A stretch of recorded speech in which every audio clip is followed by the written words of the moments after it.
ಉತ್ಸವ, ಜಾತ್ರಾ ಮಹೋತ್ಸವ, ಬ್ರಹ್ಮರಥ ಸಮರ್ಪಣೆ, ನಾಗಮಂಡಲೋತ್ಸವ ಹಾಗೂ ಜಾರಂದಾಯ ನೇಮೋತ್ಸವ ಇದರ ಮಾಹಿತಿ ಸಭೆ ಇವತ್ತು ನಾವು ಮಾಧ್ಯಮದವರ ಸಹಕಾರದೊಂದಿಗೆ ಏರ್ಪಾಡು ಮಾಡಿದ್ದೇವೆ.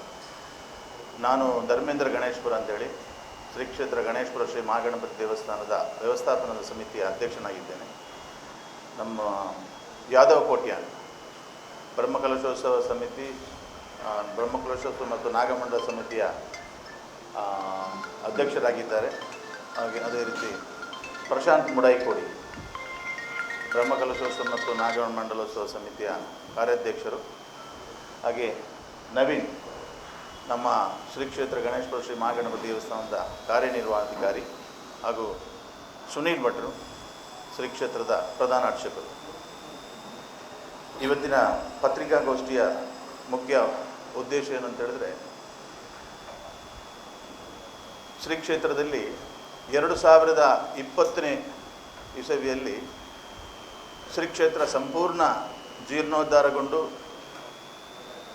ಬ್ರಹ್ಮಕಲಶ ನಿಗದಿಯಾಗಿ 2020 ಏಪ್ರಿಲ್ 5ನೇ ತಾರೀಕು ಕಾರಣಾಂತರಗಳಿಂದ, ಅಂದರೆ ಎಲ್ಲರಿಗೂ ತಿಳಿದಿರುವಂಥ ವಿಷಯ, ಕೋವಿಡ್ ಕಾರಣದಿಂದಾಗಿ ಆ ಸಂದರ್ಭದಲ್ಲಿ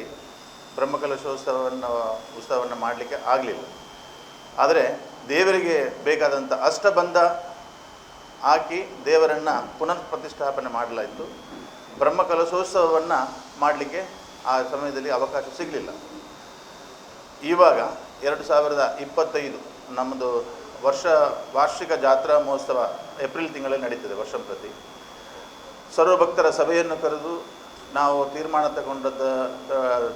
ತಗೊಂಡ ಪ್ರಕಾರ ಸರ್ವಭಕ್ತರ ಸಭೆಯಲ್ಲಿ ಜಾತ್ರಾ ಮಹೋತ್ಸವದೊಂದಿಗೆ ನಮ್ಮ ಬ್ರಹ್ಮಕಲಶೋತ್ಸವ ಹಾಗೂ ನಾಗಮಂಡಲೋತ್ಸವ ಹಾಗೂ ಇನ್ನಿತರ ಎಲ್ಲ ಧಾರ್ಮಿಕ ಕಾರ್ಯಕ್ರಮಗಳು ಏನು ಉಳಿದಿತ್ತು 2020ರಲ್ಲಿ ಅದನ್ನು ಈ ಸಲ ಸಂಪೂರ್ಣ ಮಾಡಬೇಕು ಅನ್ನೋ ಉದ್ದೇಶವನ್ನು ಇಟ್ಕೊಂಡಿದ್ದೆ. ಇನ್ನೊಂದು ಮುಖ್ಯವಾದ ವಿಷಯ ಏನಂತ ಹೇಳಿದ್ರೆ, 2018ರಲ್ಲಿ ಶ್ರೀ ಕ್ಷೇತ್ರದಲ್ಲಿ ಆರೂಢ ಪ್ರಶ್ನೆಯನ್ನು ಇಟ್ಟಿದ್ದೇವೆ ನಾವು. ಆ ದೇವಸ್ಥಾನದ ಸಮಗ್ರ ಜೀರ್ಣೋದ್ಧಾರ ಅದರ ಬಗ್ಗೆ ಆರೂಢ ಪ್ರಶ್ನೆಯನ್ನು ಇಟ್ಟಿದ್ದೇವೆ. ಆಗ ದೇವರ ಸನ್ನಿಧಿಯಲ್ಲಿ ಇಟ್ಟಂಥ ಆರೂಢ ಪ್ರಶ್ನೆಯಲ್ಲಿ ಶ್ರೀ ಕ್ಷೇತ್ರದ ಸಮಗ್ರ ಜೀರ್ಣೋದ್ಧಾರಕ್ಕೆ ದೇವರ ಅನುಮತಿ ಸಿಕ್ಕಿದ್ದು, ಅದರ ಜೊತೆಗೆ ದೇವಸ್ಥಾನಕ್ಕೆ ಒಂದು ಬ್ರಹ್ಮರಥದ ಅವಶ್ಯಕತೆ ಇದೆ ಅನ್ನೋ ಒಂದು ಅಭಿಪ್ರಾಯ ವ್ಯಕ್ತವಾಯಿತು ಅಲ್ವಾ, ಬ್ರಹ್ಮರಥ ಬೇಕು ಅಂತೇಳಿ. ಆ ಸಂದರ್ಭದಲ್ಲಿ ನಮಗೆ ಬ್ರಹ್ಮರಥ ಮಾಡುವಲ್ಲಿ ಆರ್ಥಿಕವಾದ ಒಂದು ಸ್ವಲ್ಪ ಸಮಸ್ಯೆ ಇತ್ತು. ಅದರ ದೇವರ ಇಚ್ಛೆ ಹೇಗಿತ್ತು ಅಂತ ನಮಗೆ ಗೊತ್ತಿಲ್ಲ. ಎಲ್ಲನೂ ದೇವರ ಇಚ್ಛೆಯಿಂದ ನಡೀತದೆ. ದೇವರಿಗೆ ರಥ ಸಮರ್ಪಣೆ ಮಾಡಿ ಬ್ರಹ್ಮಕಲಶೋತ್ಸವ ಮಾಡಬೇಕು ಅನ್ನೋ ಇಚ್ಛೆ ಇತ್ತ ಏನು, ಆ ಪ್ರಕಾರವಾಗಿ ಆ ಬ್ರಹ್ಮರಥ ಏನು ನಮಗೆ 2020ರಲ್ಲಿ ಮಾಡಲಿಕ್ಕೆ ಆಗಲಿಲ್ವೋ ಆ ನೂತನ ಬ್ರಹ್ಮರಥವನ್ನು ಕೂಡ ಈ ಬ್ರಹ್ಮಕಲಶೋತ್ಸವ ಸಂದರ್ಭದಲ್ಲಿ ಅದನ್ನು ನೂತನ ರಥದ ಸಮರ್ಪಣೆಯೊಂದಿಗೆ ನಾವು ಬ್ರಹ್ಮಕಲಶವನ್ನು ಮಾಡಬೇಕು ಅನ್ನೋದನ್ನು ಸರ್ವಭಕ್ತರ ಸಭೆಯಲ್ಲಿ ನಿರ್ಣಯ ತಗೊಂಡ ಪ್ರಕಾರ ನೂತನ ಬ್ರಹ್ಮರಥ ಕೂಡ ದೇವಸ್ಥಾನದ ನಿರ್ಮಾಣ ಆಗ್ತಾಯಿದೆ. ನಮ್ಮ ಮೂಡುಬಿದಿರೆ ನಾರಾಯಣ ಆಚಾರ್ಯ ಅವರ ಸುಪುತ್ರ ಹರೀಶ್ ಆಚಾರ್ಯ ಅವರ ನೇತೃತ್ವದಲ್ಲಿ ಸುಮಾರು 1 ಕೋಟಿ ರೂಪಾಯಿ ವೆಚ್ಚದಲ್ಲಿ ಬ್ರಹ್ಮರಥ ನಿರ್ಮಾಣ ಆಗ್ತಾಯಿದೆ. ನಾಡಿದ್ದು ಅಂದರೆ 12ನೇ ತಾರೀಕು 3 ಗಂಟೆಗೆ ಸುರತ್ಕಲ್ಗೆ ಬ್ರಹ್ಮರಥ ಆಗಮಿಸಿ ಅಲ್ಲಿಂದ ವಾದ್ಯ ಗೋಷ್ಠಿಯೊಂದಿಗೆ ಎಲ್ಲ ಭಕ್ತರ ಸಹಕಾರದೊಂದಿಗೆ ಶ್ರೀ ಕ್ಷೇತ್ರಕ್ಕೆ 6 ಗಂಟೆ ಹೊತ್ತಿಗೆ ಬಂದು ತಲುಪುತ್ತದೆ ಬ್ರಹ್ಮರಥ. ಅದೇ ರೀತಿ 18ನೇ ತಾರೀಕು ವಿಶೇಷವಾಗಿ ಹೊರೆಕಾಣಿಕೆ ಸಂಭ್ರಮೋತ್ಸವ ಇದೆ. ಅದು ಕೂಡ ಇಡ್ಯ ಮಹಾಲಿಂಗೇಶ್ವರ ದೇವಸ್ಥಾನದಿಂದ ಹೊರಟು ಕೃಷ್ಣಾಪುರ ಯುವಕ ಮಂಡಲಕ್ಕೆ ಬಂದು ಅಲ್ಲಿಂದ 4 ಗಂಟೆಗೆ ಹೊರಟು ಸುಮಾರು 7-7:30 ಗಂಟೆಗೆ ನಮ್ಮ ಕ್ಷೇತ್ರವನ್ನು ತಲುಪಲಿಕ್ಕಿದೆ. ಅದೇ ರೀತಿ ನಾಡಿದ್ದು 21ನೇ ತಾರೀಕು ಬ್ರಹ್ಮಕಲಶೋತ್ಸವ ನಡೆಯಲಿಕ್ಕಿದೆ. 22ನೇ ತಾರೀಕು ಹಗಲು ರಥೋತ್ಸವ, ಅದೇ ರೀತಿ ನೂತನವಾಗಿ ನಿರ್ಮಾಣ ಮಾಡಿದಂಥ ಬ್ರಹ್ಮರಥ ದೇವರಿಗೆ ಸಮರ್ಪಣೆ ಆಗಲಿಕ್ಕಿದೆ. 23ನೇ ತಾರೀಕಿನಂದು ಚುವರ್ಣೋತ್ಸವ, 24ನೇ ತಾರೀಕಿಗೆ ಭಜನಾ ಸಂಭ್ರಮೋತ್ಸವ, 25ಕ್ಕೆ ರಮಾನಂದ ಭಟ್ರು, ಬೆಳ್ಳಿಪ್ಪಾಡಿ ರಮಾನಂದ ಭಟ್ರ ನೇತೃತ್ವದಲ್ಲಿ ನಾಗಮಂಡಲೋತ್ಸವ ನಡೆಯಲಿಕ್ಕೆ, 26ನೇ ತಾರೀಕಿಗೆ ಧರ್ಮದೈವ ಜಾರಂದಾಯನಿಗೆ ನೇಮೋತ್ಸವ ಶ್ರೀ ಕ್ಷೇತ್ರದ ಪರವಾಗಿ ನಡೆಯಲಿಕ್ಕಿದೆ. ಎಲ್ಲ ಕಾರ್ಯಕ್ರಮಗಳು ಕೂಡ ಏಪ್ರಿಲ್ 18ರಿಂದ ಏಪ್ರಿಲ್ 26ರ ಮಧ್ಯದ 9 ದಿನಗಳ ಕಾರ್ಯಕ್ರಮ ನಿರಂತರ ಕ್ಷೇತ್ರದಲ್ಲಿ ನಡೀತದೆ. ಆ ಸಂದರ್ಭದಲ್ಲಿ ಕ್ಷೇತ್ರಕ್ಕೆ ಆಗಮಿಸುವಂಥ ಎಲ್ಲ ಭಕ್ತಾದಿಗಳಿಗೂ ಯಾತ್ರಾರ್ಥಿಗಳಿಗೂ ಬೆಳಗಿನ ಉಪಹಾರ, 11 ಗಂಟೆಗೆ ಉಪಹಾರ, ಮಧ್ಯಾಹ್ನ ಮಹಾ ಅನ್ನ ಸಂತರ್ಪಣೆ, ಸಾಯಂಕಾಲ ಉಪಹಾರ, ಅದೇ ರೀತಿ ರಾತ್ರಿ ಮಹಾ ಅನ್ನ ಸಂತರ್ಪಣೆ ಎಲ್ಲವೂ ಕೂಡ ನಡೆಯಲಿಕ್ಕಿದೆ. ಸಹಸ್ರಾರು ಸಂಖ್ಯೆಯಲ್ಲಿ ಭಕ್ತರು ಆಗಮಿಸುವಂತಹ ನಿರೀಕ್ಷೆ ಇದೆ. ಬ್ರಹ್ಮಕಲಶೋತ್ಸವ ದಿನದಂದು ಸುಮಾರು 25,000 ಜನ ಬರುವಂಥ ನಿರೀಕ್ಷೆಯನ್ನು ಇಟ್ಕೊಂಡಿದ್ದೇವೆ. ಹಾಗೆ ನಾಗಮಂಡಲದಲ್ಲಿ ಕೂಡ ದೊಡ್ಡ ಮಟ್ಟಿನ ಒಂದು ನಿರೀಕ್ಷೆ ಇದೆ. ನಮ್ಮ ಕ್ಷೇತ್ರ 1988ರಲ್ಲಿ ಪ್ರತಿಷ್ಠಾಪನೆಯಾಗಿ ಇವತ್ತಿಗೆ ಸುಮಾರು 37 ವರ್ಷಗಳಾಗಿದೆ. ನಮ್ಮ ದೇಶದ ಇತಿಹಾಸದಲ್ಲೇ ಪ್ರಪ್ರಥಮವಾಗಿ 37 ವರ್ಷದಲ್ಲಿ ಒಂದು ದೇವಸ್ಥಾನ ನಿರ್ಮಾಣ ಆಗಿ ಎ ಗ್ರೇಡ್ಗೆ ಬಂದಂಥ ದೇವಸ್ಥಾನ ಅಂತ ಇದ್ದರೆ ಅದು ಗಣೇಶಪುರ ಕ್ಷೇತ್ರ ಮಾತ್ರ. 37 ವರ್ಷದಲ್ಲಿ ಎ ಗ್ರೇಡ್ ದೇವಸ್ಥಾನ ಆಗಿ ಮಾರ್ಪಾಡಾಗಿದೆ. ಈಗ ನಮ್ಮದು ಎ ಗ್ರೇಡ್ ದೇವಸ್ಥಾನ. ಅದಕ್ಕೆ ಪ್ರತ್ಯೇಕವಾದಂಥ ಸರ್ಕಾರದಿಂದ ಆಯೋಜನೆಗೊಂಡಂಥ ಕಾರ್ಯನಿರ್ವಹಣಾಧಿಕಾರಿ ಅವರು ಇರ್ತಾರೆ. ಮತ್ತು ಈ ದೇವಸ್ಥಾನ ನಿರ್ಮಾಣ ಆಗಬೇಕು ಅಂತ ಹೇಳಿದರೆ ಈ ಜಾಗ ಮೊದಲು 1988ಕ್ಕೆ ಸುಮಾರು 63 ವರ್ಷಗಳ ಹಿಂದೆ ಇಲ್ಲಿ ಈ ಭಾಗದಲ್ಲಿ ನವಮಂದರು ಮಂಗಳೂರು ಬಂದರಿಗೆ ಜಾಗವನ್ನು ಬಿಟ್ಟುಕೊಟ್ಟು ಇಲ್ಲಿ ಬಂದು ನೆಲೆಸಿದಂಥ ನಿರ್ವಾಸಿತರಿಗೆ ಒಂದು ಒಳ್ಳೆಯ ದೇವಸ್ಥಾನ ಬೇಕು ಅನ್ನೋ ಅಭಿಪ್ರಾಯ ಇತ್ತು. ಆ ಪ್ರಕಾರ ಎಲ್ಲ ಸಾರ್ವಜನಿಕ ಬಂಧುಗಳ ಸಹಕಾರದಿಂದ ಸರ್ಕಾರ ಕೊಟ್ಟಂಥ ಸಾರ್ವಜನಿಕ ಜಾಗದಲ್ಲಿ ಒಂದು ದೇವಸ್ಥಾನ ನಿರ್ಮಾಣ ಆಗಿದೆ 1988ರಲ್ಲಿ.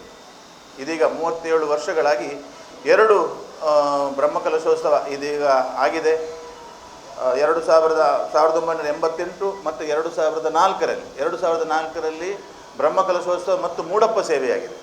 ಅದು ಕರ್ನಾಟಕದಲ್ಲಿ ಮೊದಲನೇ ಬಾರಿಗೆ ಎಲ್ಲಿ ಕೂಡ ಆಗಿರಲಿಲ್ಲ ಮೂಡಪ್ಪ ಸೇವೆ. ಪ್ರಥಮವಾಗಿ ನಮ್ಮ ಕ್ಷೇತ್ರದಲ್ಲಿ ಮೂಡಪ್ಪ ಸೇವೆ ಆಗಿತ್ತು 2004ರಲ್ಲಿ.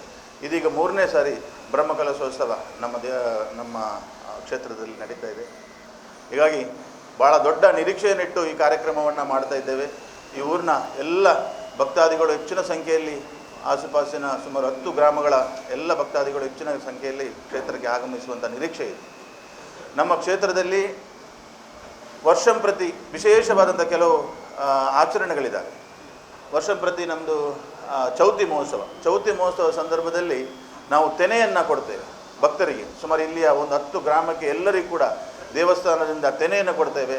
ತೆನೆ ಹಬ್ಬ ಅಂತೇಳಿ ಆಚರಣೆ ಮಾಡ್ತೇವೆ. ಸುಮಾರು 10ರಿಂದ 15,000 ಜನ ದೇವಸ್ಥಾನಕ್ಕೆ ಬಂದು ತೆನೆ ಹಬ್ಬವನ್ನು ಆಚರಿಸುವಂಥ ವಿಶೇಷವಾದ ಒಂದು ಕಾರ್ಯಕ್ರಮ ದೇವಸ್ಥಾನದ ವರ್ಷಂಪ್ರತಿ ನಡೀತದೆ. ಅದೇ ರೀತಿ ಕಾರ್ತಿಕ ಮಾಸದಲ್ಲಿ ದೀಪೋತ್ಸವ. ಈಗ ಸುಮಾರು ಒಂದು 10 ವರ್ಷದಿಂದ ನಮ್ಮ ಪಾವಂಜೆ ಮೇಳ ಸ್ಟಾರ್ಟ್ ಆದ ದಿನದಿಂದ ನಮ್ಮ ಕ್ಷೇತ್ರದಲ್ಲಿ ಪಾವಂಜೆಯ ಯಕ್ಷಗಾನದೊಂದಿಗೆ ದೀಪೋತ್ಸವ ಭಾಳ ವಿಜೃಂಭಣೆಯಿಂದ ನಡೀತಾ ಇದೆ.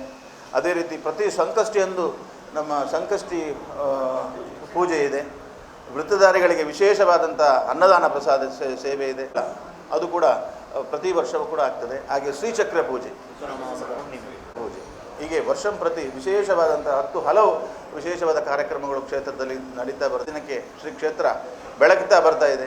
ಕ್ಷಿಪ್ರ ಪ್ರಸಾದ ಸಿದ್ಧಿವಿನಾಯಕ ಅನ್ನೋ ಹೆಸರಿನಲ್ಲಿ ಕೇಳಿದ್ದನ್ನು ಅಂತ ಶ್ರೀ ಕ್ಷೇತ್ರ ಗಣೇಶಪುರ ಭಾಳ ವಿಜೃಂಭಣೆಯಿಂದ ಈ ಸಲದ ಒಂದು ಬ್ರಹ್ಮಕಲಶೋತ್ಸವ ದೇವರು ನಡೆಸಿಕೊಡಬೇಕು ಅನ್ನೋದು ನಮ್ಮ ಬೇಡಿಕೆ. ಮತ್ತು ಪ್ರತಿದಿನ 18 ತಾರೀಕಿಂದ 26 ತಾರೀಕು ಸಂಗ್ರಹ ಕೇಂದ್ರಗಳಿದೆ. 65 ಸಂಗ್ರಹ ಕೇಂದ್ರಗಳಿಗೆ ಕೂಡ ದೇವಸ್ಥಾನದ ಲೆಕ್ಕದಿಂದ ಉದ್ಘಾಟನೆ ಆಗಲಿಕ್ಕಿದೆ ಪ್ರತಿದಿನ. ಈಗಾಗಲೇ ಒಂದು 6 ಸಂಗ್ರಹ ಕೇಂದ್ರಗಳು ಉದ್ಘಾಟನೆ ಆಗಿದೆ. ಇನ್ನು ನಾಳೆ ನಾಡಿದ್ದು ಇವತ್ತು ಎಲ್ಲ ಸಂಗ್ರಹ ಕೇಂದ್ರಗಳು ಕೂಡ ಉದ್ಘಾಟನೆ ಆಗಿದೆ. ಪ್ರತಿ ಸಂಗ್ರಹ ಕೇಂದ್ರ ಕೂಡ ನಮಗೆ ಒಳ್ಳೆ ರೆಸ್ಪಾನ್ಸ್ ಬರ್ತಾ ಇದೆ. ಅಲ್ಲಿ ದೇವಸ್ಥಾನದ ಒಂದು ಬ್ಯಾನರ್ ಹಾಕಿ ಹೊರೆ ಕಾಣಿಕೆಯನ್ನು ಅಲ್ಲಿ ತಂದಿಟ್ಟು ಭಾರಿ ಶಾಸ್ತ್ರೋಕ್ತವಾಗಿ ಆ ಹೊರೆ ಕಾಣಿಕೆ ಸಂಗ್ರಹ ಕೇಂದ್ರ ಉದ್ಘಾಟನೆ ಆಗ್ತಾಯಿದೆ. ಹೊರೆ ಕಾಣಿಕೆ ಸಂಗ್ರಹ ಕೇಂದ್ರ ಮಾಡಿದ ಉದ್ದೇಶ ಏನು ಅಂತ ಹೇಳಿದರೆ ಪ್ರತಿಯೊಬ್ಬರು ಕೂಡ ಬ್ರಹ್ಮಕಲಶೋತ್ಸವ, ನಾಗಮಂಡಲ, ಬ್ರಹ್ಮರಥೋತ್ಸವ, ವಿರಾಟ್ ಭಜನೋತ್ಸವ, ಅಂಚನೆ ಜಾಲಂದಾಯ ನೇಮೋತ್ಸವ ಸುಮಾರು 5 ಕಾರ್ಯಕ್ರಮ ನಡಪಂದಿನ ಈ ವಿಶೇಷ ಕ್ಷೇತ್ರಗಳು ಇಗಳು ಮಸ್ತ್ ದೂರದ್ದು ಈ ದೇವಸ್ಥಾನದ ವೈದ್ಯರು ಅಂಚದು ಸುರುಕಾದಕ್ಕೆ ಮಾತ್ರ ಇಲ್ಲ. ಈಗ ದೇವಸ್ಥಾನದ ವ್ಯವಸ್ಥಾಪನಾ ಸಮಿತಿ ಅಂಚನೆ ಬ್ರಹ್ಮಕಲಶೋತ್ಸವ ಸಮಿತಿ ಅಂಚನೆ ಅರ್ಚಕ ವೃಂದ ಅಂಚನೆ ಊರದ ಮಾತ ಗ್ರಾಮಸ್ಥರ ಪರವಾದ ಇಗಳಿಗೆ ಮಾತ್ರ ಇಲ್ಲ ಏಕಲ ಪರವಾದ ಸೊಲ್ಮೆನೆ ಸಲ್ಲಿಸೋದಿಲ್ಲ. ಈ ನಿರಂತರವಾದ ಮಸ್ತ್ ವರ್ಷೋಡಿ ಈ ದೇವಸ್ಥಾನ ನಿರ್ಮಾಣ ಮಾಡೋದ್ನಾಡ ಮಸ್ತ್ ಜನತ ತ್ಯಾಗ ಆಗ್ತದೆ. ಅಂಚನೆ ಈ ದೇವಸ್ಥಾನದ ಬ್ರಹ್ಮಕಲಶವ ಬಾರಿ ಪೊರ್ಲ ಕಟ್ಟಡ ಅಕಲ ಹಿರಿಯರಕಲ್ಲ ತ್ಯಾಗಗಳು ಈ ದೇವಸ್ಥಾನ ಬಾರಿ ಪೊರ್ಲುಡು ನಿರ್ಮಾಣ ಆದ ಕೆಲಸ ಕಾರ್ಯಗಳು ಬಾರಿ ಪೊರ್ಲುಡು ಆಗ್ತದೆ. ಅಂಚನೆ ಸುಮಾರು 2020ನೇ ಇಸವಿಡ ಈ ದೇವಸ್ಥಾನದ ಬಾರಿ ಪೊರ್ಲ ಕಟ್ಟಡ ಸುಮಾರು 2 ಕೋಟಿ ಇರಲಿಲ್ಲ ಬಿತ್ತು ಖರ್ಚು ಮತ್ತು ದೇವಸ್ಥಾನದ ಪುನರ್ ನಿರ್ಮಾಣ ಕೆಲಸ ಬಾರಿ ಪೊರ್ಲ ಕಟ್ಟಡ ಆಗ್ತದೆ. ಇನಿ ಆ ಬ್ರಹ್ಮಕಲಶ ಸಮರ್ಪಣೆ ಗಲಿಗೆ ಕೊರೋನಾದ ಹತ್ರ ವಿಳಂಬ ಆಗೋಸ್ಕರ ಈ ಗಲಿಗೆ ಪೊರ್ಲ ಕಟ್ಟಡ ಬ್ರಹ್ಮಕಲಶೋತ್ಸವ ದೇವರಿಗೆ ಅರ್ಪಿಸ್ತಾ ಇರಲ್ಲ. ಇಂಥ ಕಾಲಗಳು ಮಸ್ತ್ ಸಮಿತಿಗಳು ಉಪ ಸಮಿತಿಗಳು ಸೇರೋದು ಬಾರಿ ಹೆಚ್ಚೆ ರೀತಿಯ ವ್ಯವಸ್ಥೆ ಮತ್ತೊಂದು ಮಾತಿರಲ್ಲ.